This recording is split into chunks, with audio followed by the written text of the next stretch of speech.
ನಮಸ್ಕಾರ, ನಾನು ಡಾಕ್ಟರ್ ವೆಂಕಟರಮಣ ಹೆಗಡೆ, ವೇದ wellness centre, Nisargamane, Sirsi. ಅನೇಕರು ಇವತ್ತು ನಿದ್ದೆ ಮಾತ್ರೆಗೆ ಒಂದು ಹ್ಯಾಬಿಟ್ ಆಗ್ಬಿಟ್ಟಿದೆ. ಅವರಿಗೆ ನಿದ್ದೆ ಮಾತ್ರೆ ಇಲ್ಲ ಅಂದ್ರೆ ಆಗೋದೇ ಇಲ್ಲ ಅಂತ. ಆಗ ನಿದ್ದೆ ಮಾತ್ರೆ ತೆಗೆದುಕೊಳ್ಳೋದ್ರಿಂದಾಗಿ, ಎಷ್ಟೋ ವರ್ಷ ತೆಗೆದುಕೊಳ್ಳೋದ್ರಿಂದಾಗಿ ನಮ್ಮ ಮಿದುಳಿನ ಕಾರ್ಯಕ್ಷಮತೆ ಕಡಿಮೆ ಆಗುತ್ತೆ. ನೆನಪಿನ ಶಕ್ತಿ ಕಡಿಮೆ ಆಗ್ತಾ ಹೋಗುತ್ತೆ. ಆ, ಏ ಏನು ನೆನಪೇ ಇರೋದಿಲ್ಲ, ಆ ತರ ಪರಿಸ್ಥಿತಿ ಬಂದ್ಬಿಡುತ್ತೆ.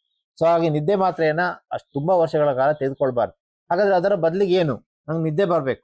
ಸೊ ಜಾಯಿಕಾಯಿಯನ್ನ ನೀವು ರಾತ್ರಿ ಒಂದ್ ಸ್ವಲ್ಪ ಉಪಯೋಗಿಸೋದ್ರಿಂದ ನಿದ್ದೆ ಚೆನ್ನಾಗಿ ಬರ್ಲಿಕ್ಕೆ ಶುರು ಆಗುತ್ತೆ. ಅದ್ರ ಜೊತೆಗೆ ಮೆಲಾಟೋನಿನ್ ಹಾರ್ಮೋನು ನಮಗೆ ನಿದ್ದೆ ಬರ್ಲಿಕ್ಕೆ ಶುರು ಮಾಡ್ಲಿಕ್ಕೆ ಕಾರಣೀಕರ್ತ ಆಗುತ್ತೆ. ರಾತ್ರಿ ಮಲಗುವಾಗ ನಾವು ಲೈಟ್ ಅನ್ನು ಆಫ್ ಮಾಡಿದಾಗ, ಮೊಬೈಲ್ ನ ಆಫ್ ಮಾಡಿದಾಗ ಮೆಲಾಟೋನಿನ್ ಹಾರ್ಮೋನ್ ಸಾಮಾನ್ಯವಾಗಿ ಸೆಕ್ರೇಟ್ ಆಗುತ್ತೆ. ಇಲ್ಲಿ ಮಕ್ಕಳಿಗೆ ಕೊಡುವಂತಹ ಡೋಸ್ ಅಲ್ಲಿ, ಅಂದ್ರೆ ಚಾಕ್ಲೇಟ್ ರೂಪದಲ್ಲಿ ಮೆಗಾಟೋನಿನ್ ನಾವು ರೆಡಿ ಮಾಡಿದ್ದೇವೆ, ಮೆಗಾಟೋನಿನ್. ಸೊ ಈ ಒಂದು ಚಾಕ್ಲೇಟ್ ರೀತಿ ಇದೆ. ಇದನ್ನ ರಾತ್ರಿ ಮಲಗುವಾಗ ಒಂದು ಚೀಪ್ ಮಲಗೋದ್ರಿಂದಾಗಿ, ಒಂದು ಅಗದು ಮಲಗೋದ್ರಿಂದಾಗಿ ನಿಮ್ಗೆ ನಿದ್ರೆ ಚೆನ್ನಾಗಿ ಬರುತ್ತೆ. ಇದ್ರ ಜೊತೆಗೆ, ಯಾಕಂದ್ರೆ ನೀವು ನಿದ್ದೆ ಚೆನ್ನಾಗಿ ಬರ್ಲಿಕ್ಕೆ ಆಯುರ್ವೇದಿಕ್ ಔಷಧಿಗಳನ್ನು ಕೂಡ ಸೇರಿಸಬೇಕು. ಇದು ಹಾರ್ಮೋನ್ ಆಯ್ತು. ಆಯುರ್ವೇದಿಕ್ ಔಷಧಿ ಸ್ಲೀಪ್ ಏಡ್ ಅಲ್ಲಿ ಇದೆ.